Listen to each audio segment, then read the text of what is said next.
Hello दोस्तों, कैसे हो आप सभी। एक बार फिर से शुरू करते हैं इंडिया जीके की क्लास। कल की क्लास में हमने इंडिया की वर्ल्ड हेरिटेज साइट्स का पार्ट फर्स्ट पूरा किया था, जिसमें हमने करीब 18 वर्ल्ड हेरिटेज साइट को कंप्लीट किया था। अगर आपने कल की क्लास नहीं देखी है तो प्लीज़ पहले कल की क्लास देख लीजिए।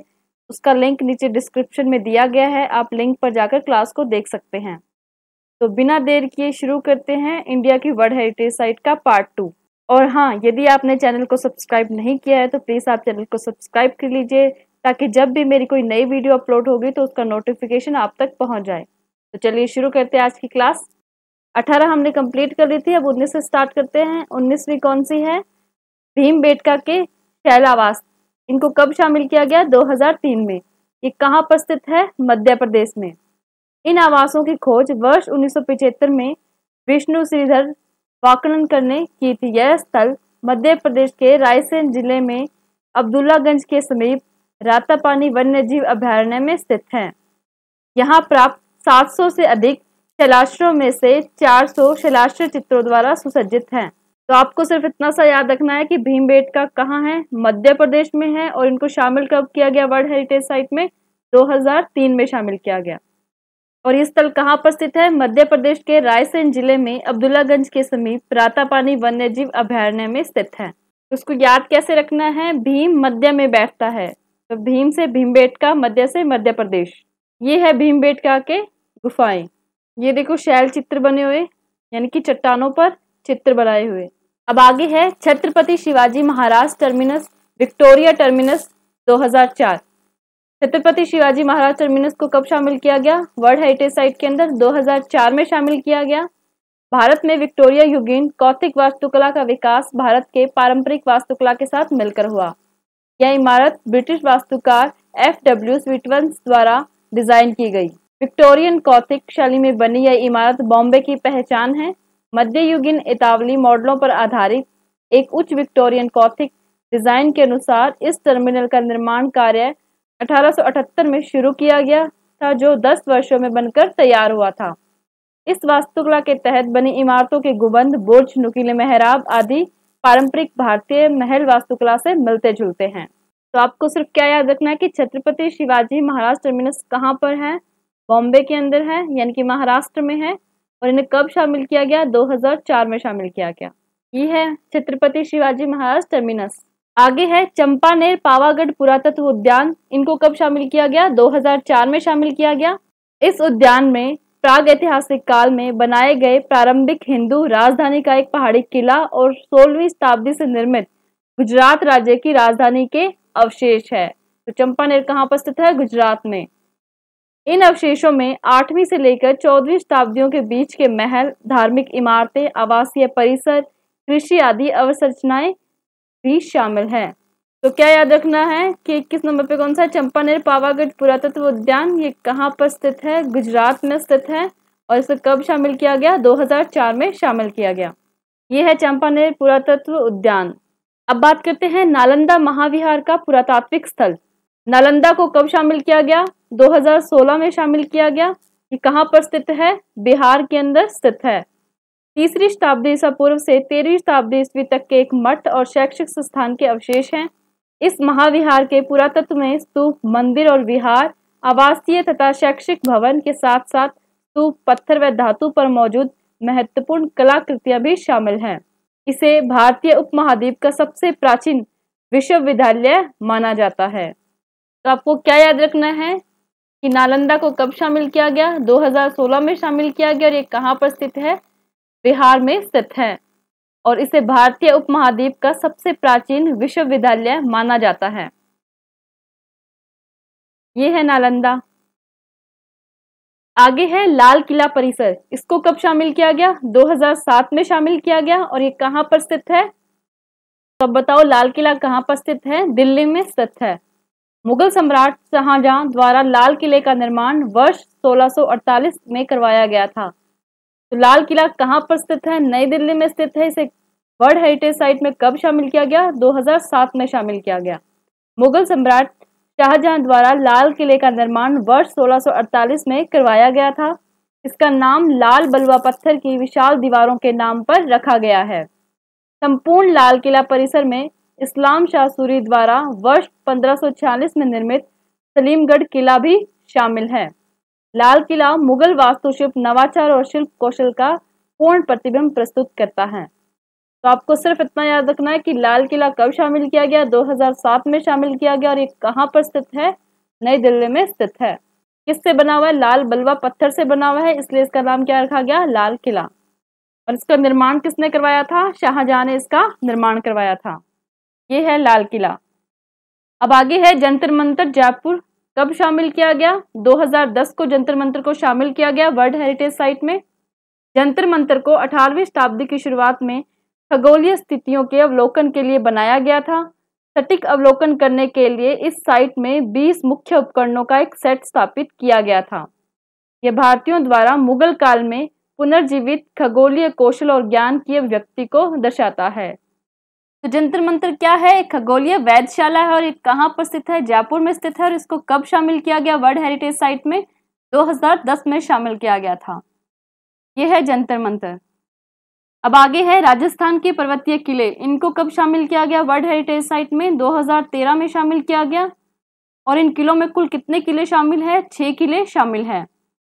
इस विरासत स्थल में राजस्थान के चित्तौड़गढ़, कुंभलगढ़, सवाई माधोपुर, जैसलमेर, जयपुर और झालावाड़ में स्थित 6 राजसी किले शामिल है।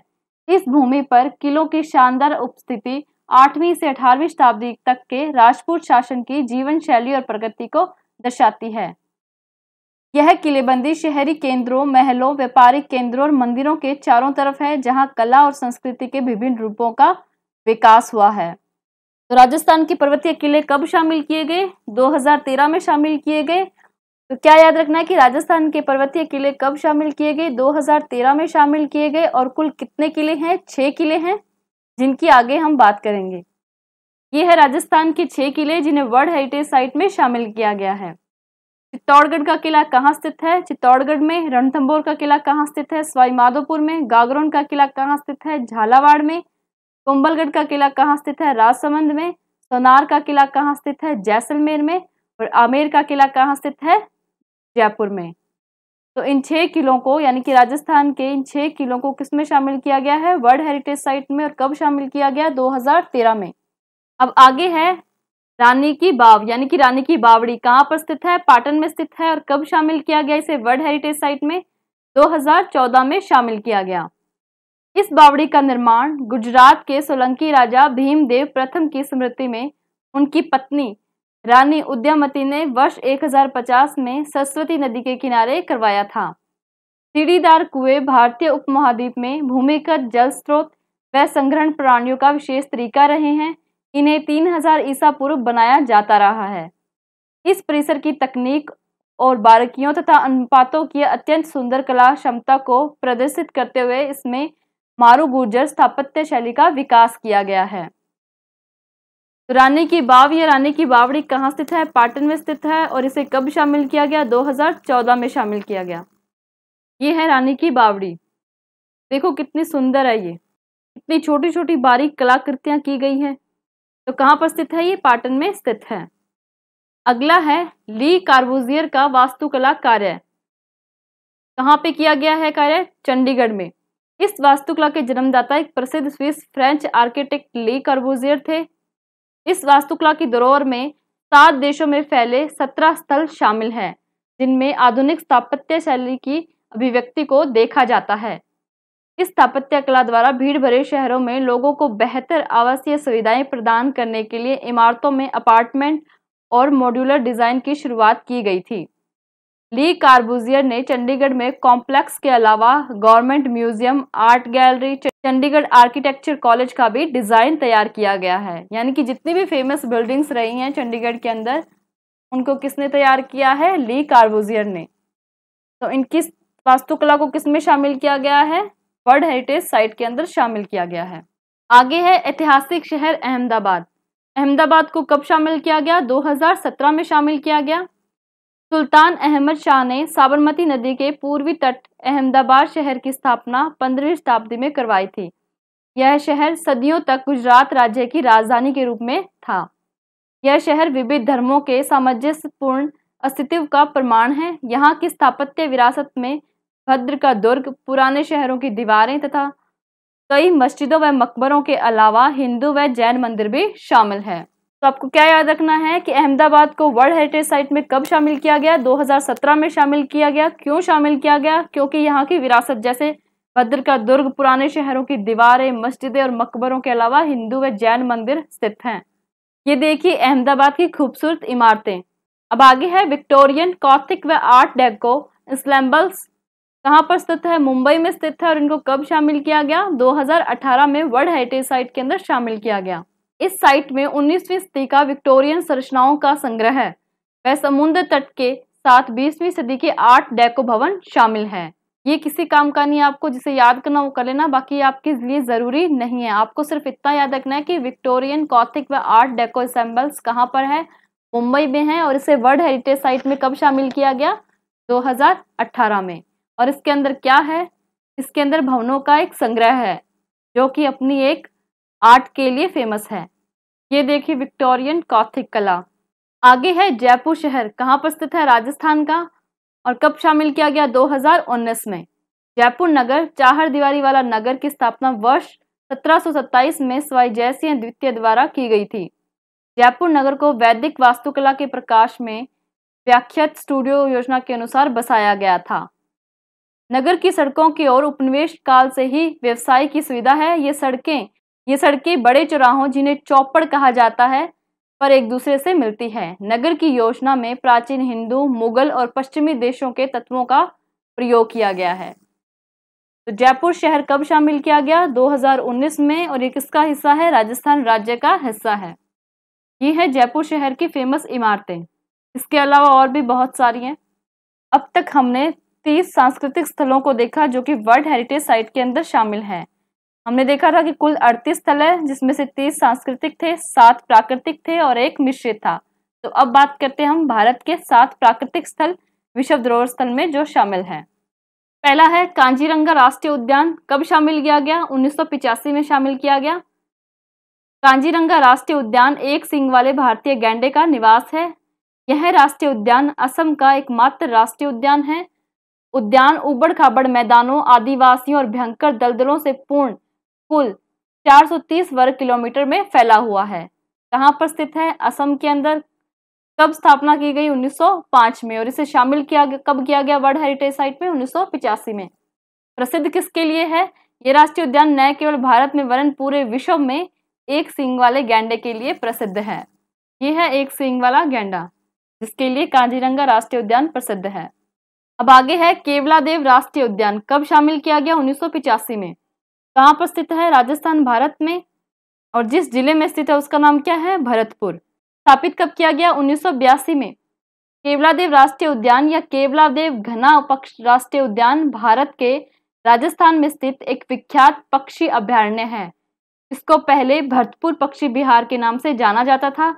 इसमें हजारों की संख्या में दुर्लभ और विलुप्त जाति के पक्षी पाए जाते हैं, जैसे साइबेरिया से आए सारस, जो यहाँ सर्दियों के मौसम में आते हैं। तो केवलादेव को और क्या बोलते हैं? केवलादेव घना राष्ट्रीय उद्यान भी बोलते हैं। और इसका पुराना नाम क्या है? भरतपुर पक्षी विहार। और ये किसके लिए ज्यादा प्रसिद्ध है? साइबेरिया से आए सारस के लिए। और इसे वर्ल्ड हेरिटेज साइट में कब शामिल किया गया? 1985 में। ये है साइबेरियन सारस। अब आगे है मानस राष्ट्रीय उद्यान। कब शामिल किया गया? 1985 में। और कहाँ पर स्थित है? असम, भारत में स्थित है। मानस वन्यजीव अभयारण्य एक यूनेस्को विश्व धरोहर स्थल और एक राष्ट्रीय उद्यान, एक बाघ अभयारण्य, एक एशियाई हाथी रिजर्व और असम में एक जैव विविधता पार्क है। तो ये क्या क्या है?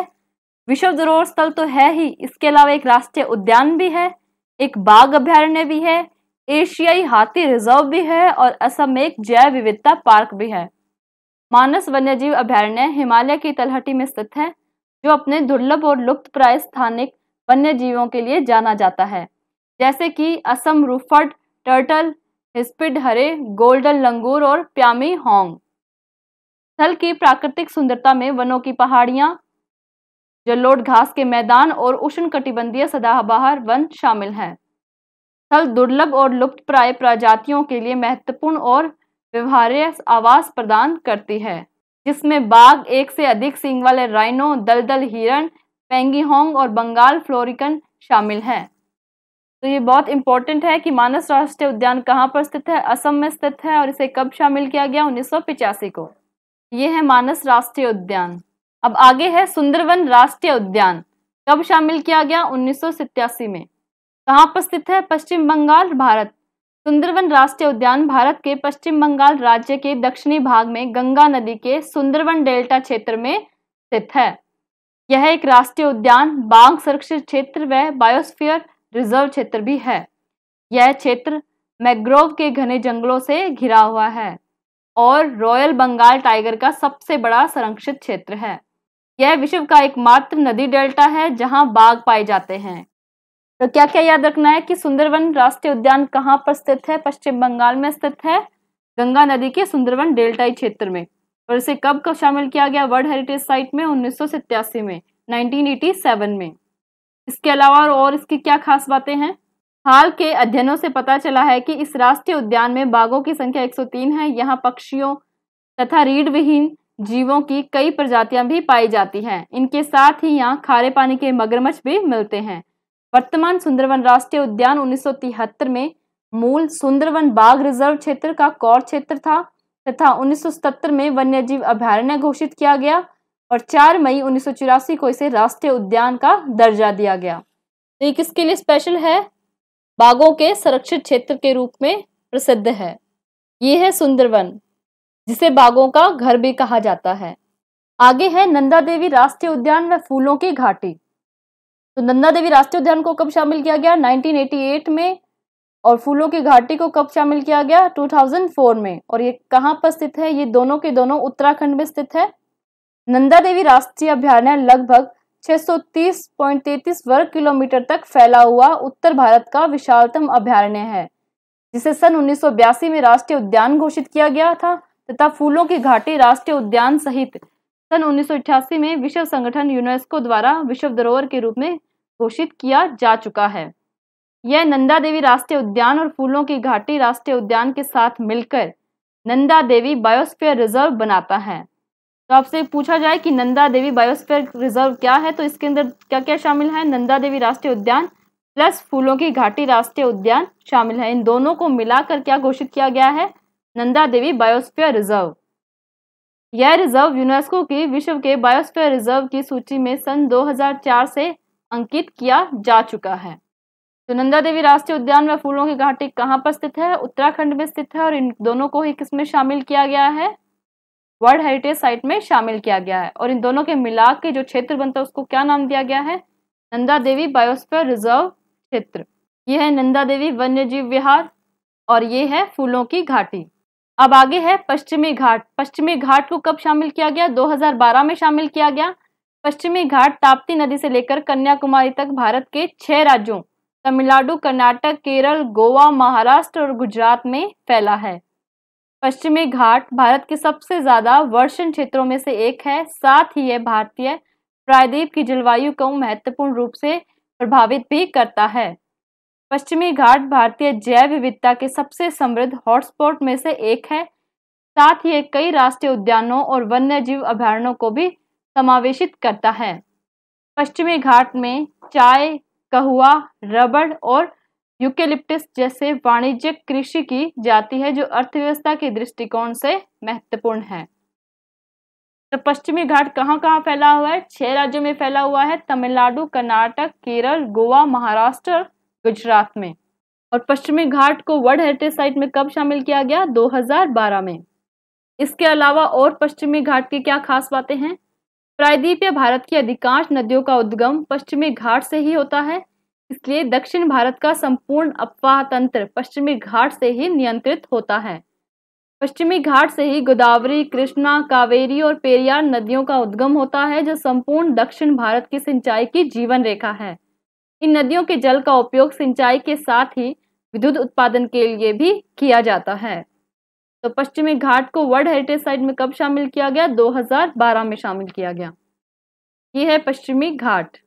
अब आगे है ग्रेट हिमालयन नेशनल पार्क। इन्हें कब शामिल किया गया, 2014 में वर्ल्ड हेरिटेज साइट में शामिल किया गया। यह उद्यान कुल्लू जिले के पश्चिमी भाग में स्थित है। 1984 में बनाए गए इस पार्क को 1999 में राष्ट्रीय पार्क घोषित किया गया। यह पार्क अपनी जैव विविधता के लिए प्रसिद्ध है। इसमें 25 से अधिक प्रकार के वन, 800 प्रकार के पौधे और 180 से अधिक पक्षी प्रजातियों का वास है। हिमालय के भूरे भालू के क्षेत्र वाला यह नेशनल पार्क कुल्लू जिले में 620 वर्ग किलोमीटर क्षेत्र में फैला है और यहाँ समशीतोष्ण व अल्पाइन वन पाए जाते हैं। तो ग्रेट हिमालयन नेशनल पार्क कहाँ स्थित है? कुल्लू, हिमाचल प्रदेश में स्थित है। इसे कब शामिल किया गया?